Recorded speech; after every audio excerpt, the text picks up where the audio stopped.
Assalamualaikum warahmatullahi wabarakatuh. Kepada yang terhormat Bapak Ibu dosen penguji uji kinerja pada PPG Transfer nanti Pendidikan Agama Islam tahun 2025. Perkenalkan, saya Muhammad Tabiatul Albab Al-Faro, mahasiswa PTG PAI tahap 4 tahun 2025 di LPTK Universitas Islam Negeri Radon Surakarta dengan NIM atau nomor Indo mahasiswa 253232043. Pada hari ini, Rabu, tanggal 14 Januari tahun 2026, saya akan melaksanakan praktek pembelajaran dalam rangka penilaian uji kinerja di Madrasah Aliyah Abwadul Nurul Matirah Tamasari Meranggen Demak. Kelas 11 dengan materi Jinayah dan Hikmahnya, mata pelajaran fikih. Terima kasih dan selamat menyaksikan. Assalamualaikum warahmatullahi wabarakatuh. Waalaikumsalam warahmatullahi wabarakatuh. Bagaimana kabar kalian? Alhamdulillah baik. Sudah pada sarapan? Ya. Sarapan apa? Nasi. Lauknya apa? Godong kates. Godong kates. Ditumis. Pada mandi tidak tadi? Barangkali yang cuaca dingin. Kalau orang Jawa bilangnya katisan kanjilan terus ya dari mandi. Mandi ya semua ya? Gosok gigi? Tenang? Sebelum kita memulai pembelajaran, mari kita berdoa terlebih dahulu. Silakan Ketua Kelas Muhammad Afan untuk memimpin doa bersama teman-teman. Doa mulai. Bismillahirrahmanirrahim. Alhamdulillahi rabbil alamin. Wa bi Muhammadin nabiyyan wa rasulah. Rabbi zidni ilman nafi'an wa wasfiqni rizqi wa barik li fima razaqtani waj'alni mahmudan fi qulubi ibadi wa azizan fi uyunihim waj'alni wajihan fid dunya wal akhirah wa minal muqarrabin ya kasiran nawal ya hasanal fi'al ya qawiman bil jawal ya mulian bil hisab wa alhamdulillah minna wa syarru ala kulli hal. Mudah-mudahan dengan doa tadi dapat memperlancar pembelajaran kita pada pagi hari ini. Amin Allahumma amin. Baiklah, selanjutnya kita presensi dulu. Ahmad Farid Nur Faizin, Rizkia Amanda Ramadhani, Syahila Dwiandayani. Masuk semua ya. Baik, kita coba cek kerapian. Sudah rapi semua pakaian? Rapi ya? Rapi. Coba kita cek kebersihan di kolong kursi kalian. Adakah sampah? Bersih, Pak. Bersih, tidak ada. Tidak ada. Untuk meningkatkan rasa nasionalisme kita, kita menyanyikan bersama-sama lagu wajib nasional berjudul Syukur. Yakin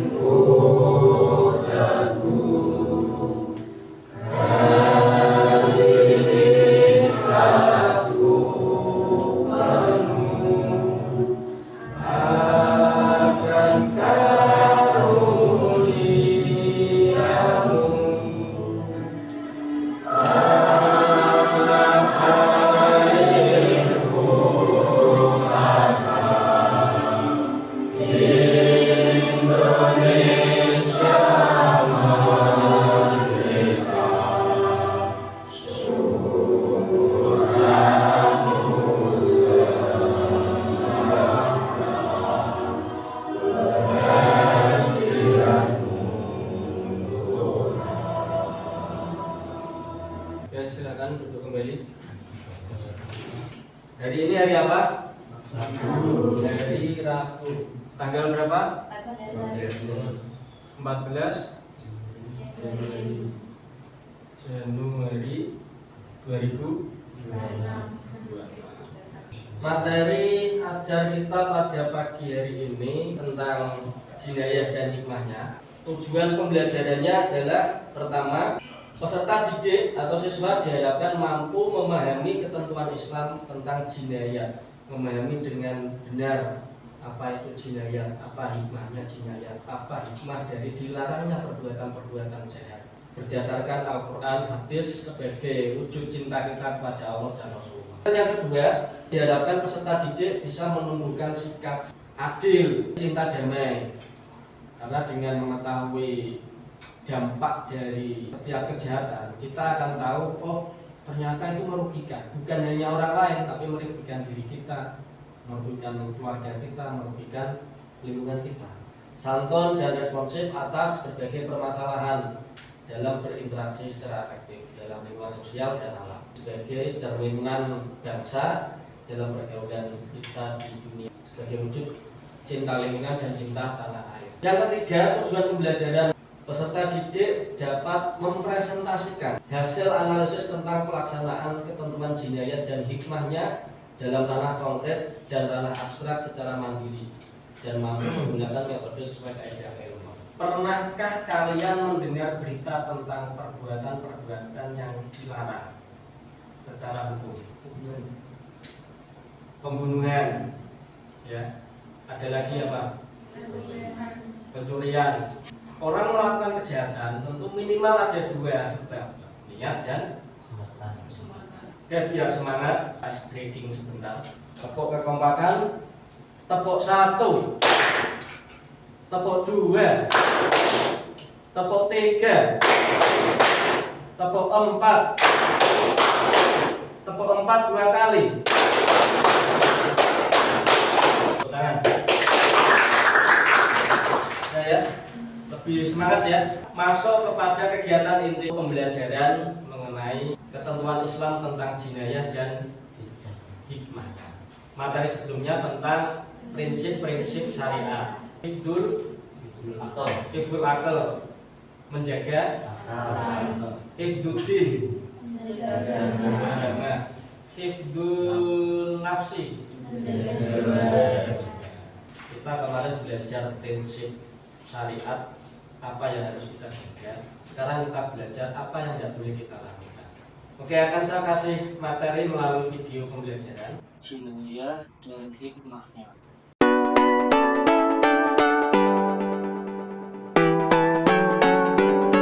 Setelah menyaksikan penjelasan tadi, ada dua contoh jinayah perbuatan jahat dan ada contoh dua sanksi jinayah. Dua contoh perbuatan jahatnya apa tadi? Pembunuhan. Yang kedua, kemudian dua sanksi jinayah yang diterapkan apa tadi? Kisos. Iya. Pembunuhan ada berapa? 3. Pembunuhan sengaja, pembunuhan seperti sengaja, dan pembunuhan tidak sengaja. Penganiayaan itu bisa berat, bisa ringan. Kisos itu pembalasan setimpal. Orang membunuh dibalas dibunuh, orang melukai dibalas dilukai, motong tangan dibalas potong tangan. Itu kisos.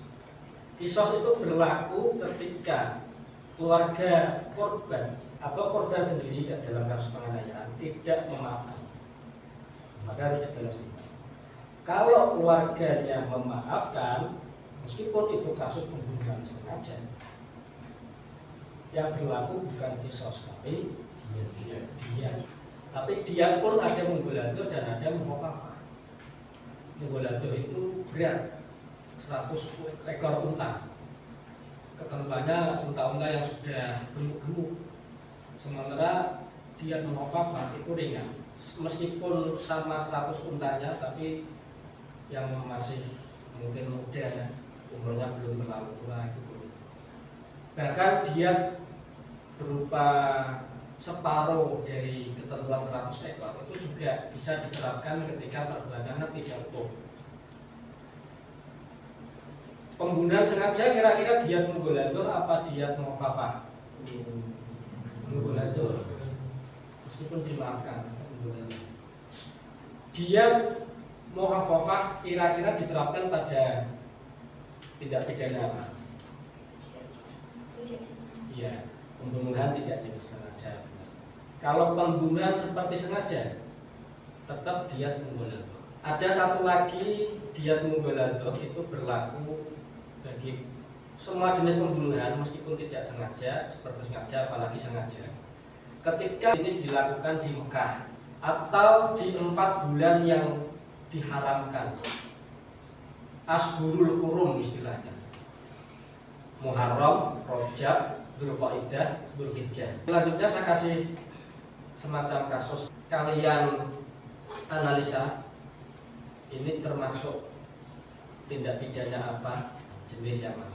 Pak Hakim, seorang masinis, suatu hari ketika Pak Hakim mengendarai kereta api, ternyata di depan rel sana ada batu besar. Kalau dia melanjutkan keretanya, maka akan menabrak batu besar itu, sehingga akan memakan banyak korban.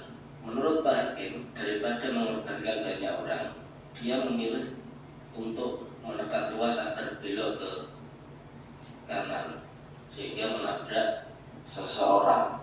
Singkat aja, ada seorang masinis mengendarai kereta. Kalau dia lurus, dia nabrak korbannya ya penumpang yang jumlahnya ratusan, 100 lebih lah kira-kira kereta. Tapi kalau dia belok, dia lihat ada orang di rel yang ke kanan, maka dia akan nabrak, akhirnya meninggal. Kira-kira dari contoh kasus itu termasuk jinayah apa atau tindak pidana apa? Pembunuhan. Yang jelas pembunuhan ya, karena ada yang meninggal. Pertanyaannya, ini termasuk pembunuhan sengaja, pembunuhan seperti sengaja, atau pembunuhan tidak sengaja? Kenapa seperti sengaja? Dia tahu kalau dia belok kanan bakal menabrak orang. Sengaja enggak? Sengaja. Tapi dia dianggap pahlawan oleh para penumpang. Ini kadang kasus yang kita alami di kehidupan nyata. Orang tidak benar-benar melakukan kesalahan dari niat awal, tapi dalam keadaan tertentu harus dihadapkan pada pilihan harus melakukan kejahatan. Jadi jangan dikira kalau orang melakukan kejahatan dihukum ke penjara itu pasti orang jahat, belum tentu. Makanya ketika ada orang yang keluar dari penjara, jangan kemudian kita mengklaim dia pasti orang jahat. Bahkan yang benar-benar jahat pun keluar dari penjara kan juga bisa bertobat. Makanya kita selalu didorong untuk sering-sering berprasangka baik, juga untuk menjaga diri kita agar lebih berhati-hati, agar lebih waspada. Bisa kan, misal suatu saat ada yang jadi masinis, supaya kecelakaan itu bisa terhindari. Kalau sampai ada kejadian seperti ini gimana? Oh, kita harus punya mungkin rem super canggih, meskipun sampai nabrak tapi tidak sampai menyebabkan kematian, gitu kan bisa.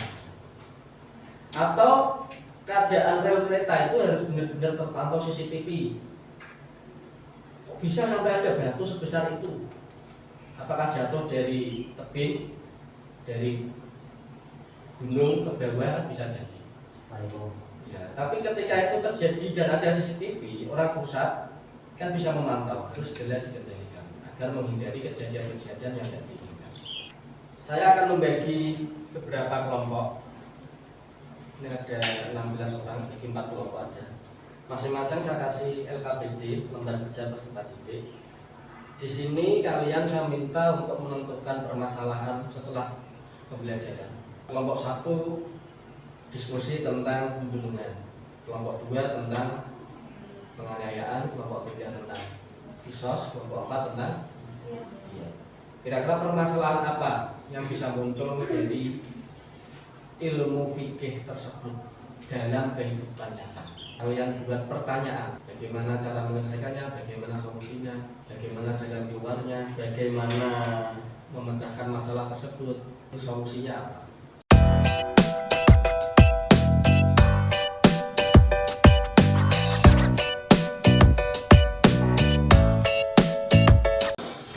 Saya kasih waktu berapa menit? 5 menit? Berapa? 10 menit. Oke, 10 menit ya. Kelompok 1 mana? Nama kelompoknya apa? Pembela kebenaran. Kelompok 2 nama kelompoknya apa? penegak keadilan. Kelompok 2 kelompok penegak keadilan. Kelompok 3 mana? Nama kelompoknya apa? Cinta damai. Nama kelompoknya apa? Kelompok 4 kelompok taat hukum. Diisi namanya, nanti setelah didiskusikan, dipresentasikan.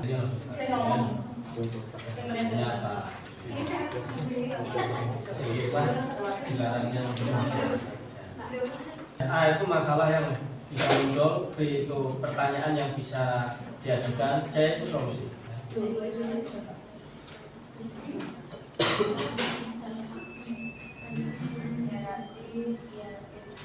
Suara apa? Jam berapa? Jam apa ya? Jam makan. Jam makan. Pokoknya pasar malam jamnya nggak tuh.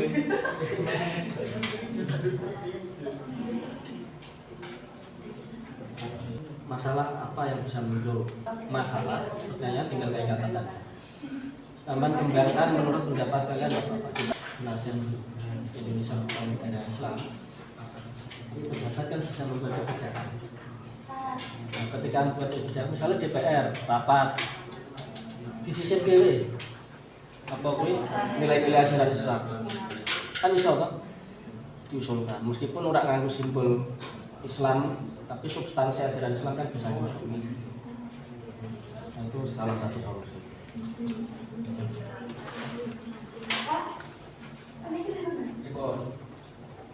Kelompok 4 ya. Kelompok 4.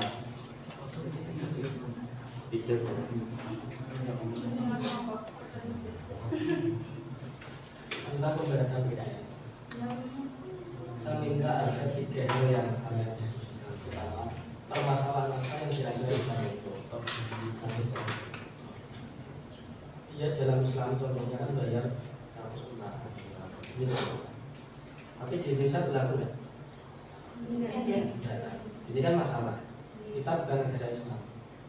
Apa bisa menerapkan hukum denda 100 unta? Nah, untuk unta lagi.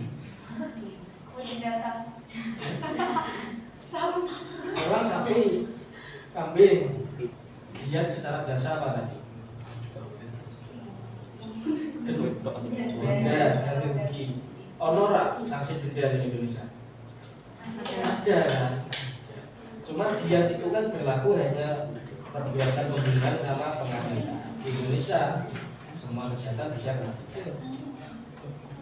denda mukul harga unta, denda mau apa juga unta.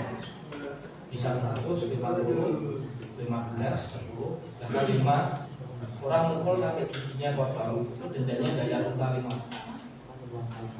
Orang mukul sampai kulitnya terkelupas, itu dendanya 15 ekor unta. Orang mukul sampai organ dalamnya sakit 10 unta. Orang menganiaya sampai 2 tangannya hilang, ini dendanya 100 unta. Tapi kalau hanya 1 tangan, dendanya 50 unta. Tapi ujungnya kan unta. Di Indonesia bisa diterapkan, bisa. Dalam arti bisa, tapi tidak harus unta. Misal dengan uang atau barang yang nilainya sejumlah. Kalau kita jual sekarang itu kapan kembangkan sendiri dapat menurut pendapatmu masalah apa yang bisa muncul? Pertanyaan apa yang bisa diajukan yang relevan dengan masalah tadi? Solusinya apa? Ya. Tidak apa-apa, kalian kembangkan tidak apa-apa. Kau paham ya? Pematiknya apa? Tentang kisos ya, mau paham ya, kisos itu apa dulu ya? Saya minta buat masalah, buat pertanyaan, buat solusi. Kisos itu adanya di mana? Di Al-Quran. Masalahnya mestinya juga negara Islam. Ngapain belajar kisos? Di Indonesia yang berlaku apa? Hukum warisannya Belanda. Kalau itu gue kanggap ini benar-benar Indonesia kita dan berlaku bulan ini tahun 2005 disahkan 2023 tapi berlaku 3 tahun setelah sekarang. Nah, sembilan bermondo gak bisa mempengaruhi hukum Islam. Hukum Indonesia, maksud hukum Islam gak bisa mempengaruhi. Ini bisa dikembangkan tentang resource apa yang bisa masalah. Saya satu juga boleh. Ya, tidak apa-apa. Yang siap presentasi ini Urut mau Pak? ya udah 10 menit lebih. Urut kelompok 1 namanya apa tadi? Kelompok pembela negara. Kok ganti ya ora apa-apa, nek wis itu kok sinchan nih.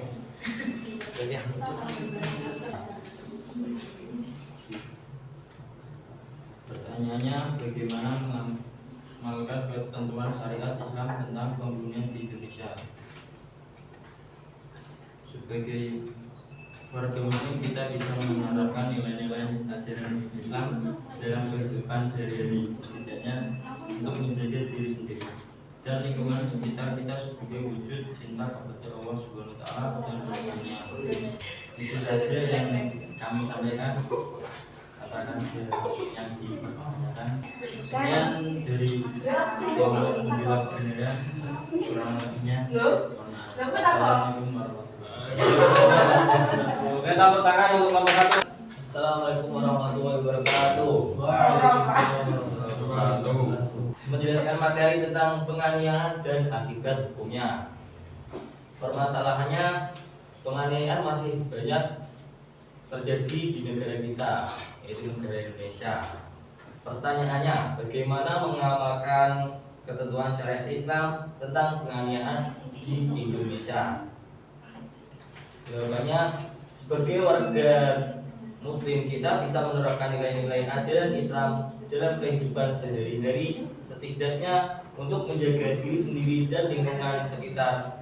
Kita bisa penuh kesadaran. Apakah dari sana kelompok lain ingin bertanya? Silakan kalau ada yang bertanya kelompok lain. Boleh tanya apa saja yang masih berkaitan dengan materi.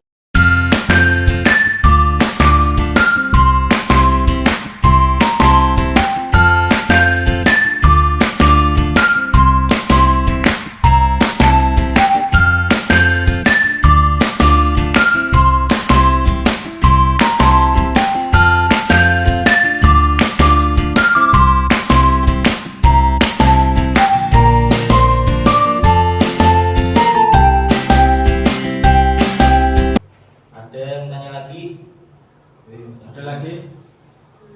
Tidak ada? Ya, ada. Kita silakan ditutup. Cukupkan dari kelompok calon malah ini. Terima kasih. Assalamualaikum warahmatullahi wabarakatuh. Tangan. Kelompok 2. Sekarang kelompok 3.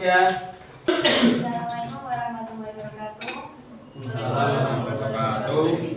Kita dari kelompok 3 yang kelompok cinta damai akan mempresentasikan tentang materi kisos. Di sini ada permasalahan kisos merupakan hukuman yang tidak dapat diterapkan di Indonesia. Selanjutnya kelompok lain, kelompok 4 maju ke depan.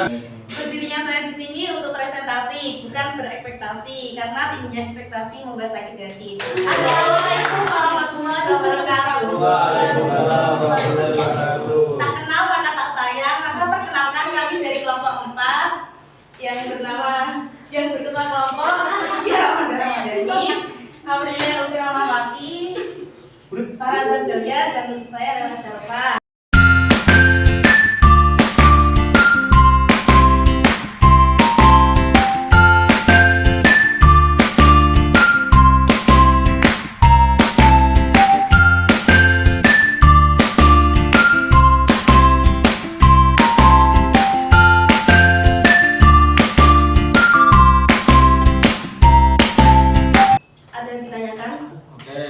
Kelompok 2 mau bertanya. Nama saya Muhammad Alfian dari kelompok 2. Bagaimana agar para pejabat yang muslim bisa ikut berkontribusi dalam mengamalkan syariat Islam di negara Indonesia? Para pejabat bisa ikut memperjuangkan nilai-nilai ajaran Islam agar masuk ke dalam peraturan-peraturan negara melalui kebijakan-kebijakan yang diusulkan.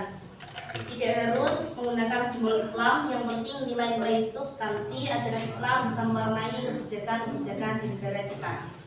Terima kasih atas perhatiannya, kurang lebihnya kami mohon maaf. Sekian, wassalamualaikum warahmatullahi wabarakatuh. Waalaikumsalam warahmatullahi wabarakatuh.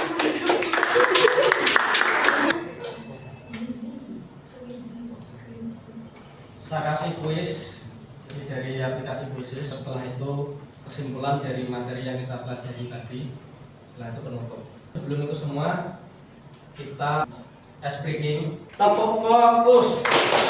Melihat, mendengar, mengingat, fokus. Oke, tepuk tangan.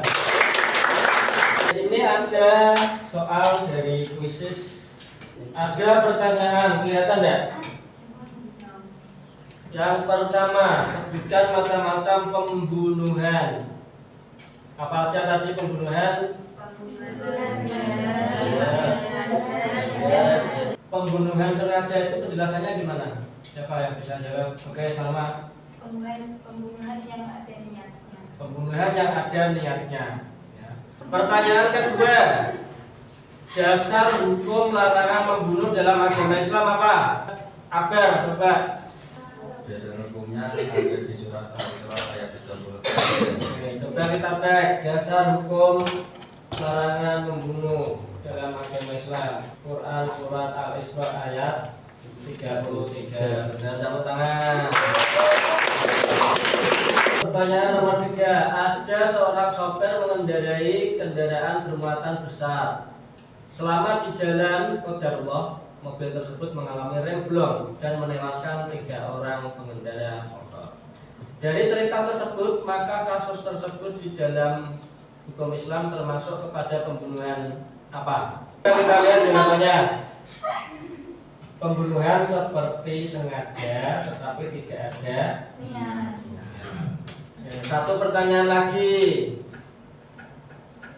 Ruang lingkup hukum kisos dibatasi para fuqaha hanya tindak pidana atau kejahatan berhubungan dengan jiwa dan badan. Artinya hanya berlaku untuk pembunuhan dan penganiayaan. Anas wal jarohah bermakna jawabannya nyawa dan luka. Jadi dari 4 tema yang tadi kita bahas, 2 perbuatan jahat, 2 sanksi pidana. Apa aja tadi? Pembunuhan, penganiayaan, kisos, dan dia.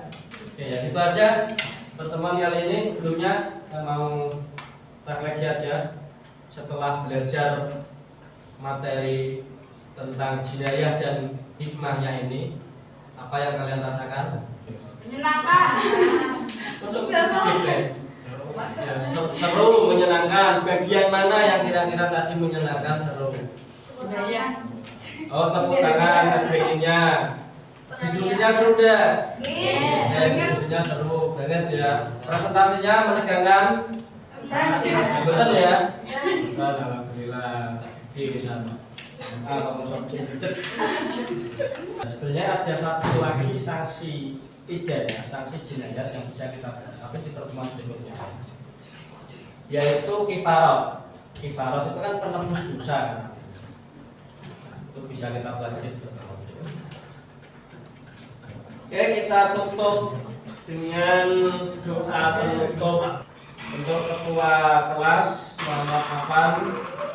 Silakan bisa memimpin doa penutup dengan teman-temannya. Semoga kegiatan hari ini merupakan amal ibadah kita di dunia maupun di akhirat. Doa mulai. Bismillahirrahmanirrahim. Wassalamualaikum warahmatullahi wabarakatuh. Illalladzina amanu wa 'amilus sholihati wa tawassaw bil haqqi wa tawassaw bis sabr. Subhanallahumma wa bihamdika asyhadu an la ilaha illa anta astaghfiruka wa atubu ilaik. Mudah-mudahan apa yang kita pelajari bermanfaat. Amin. Juga lebihnya mohon maaf. Terima kasih atas waktunya untuk semangat belajar. Akhiri. Wallahu muwaffiq ila aqwamit thoriq. Wassalamualaikum warahmatullahi wabarakatuh. Waalaikumsalam warahmatullahi wabarakatuh.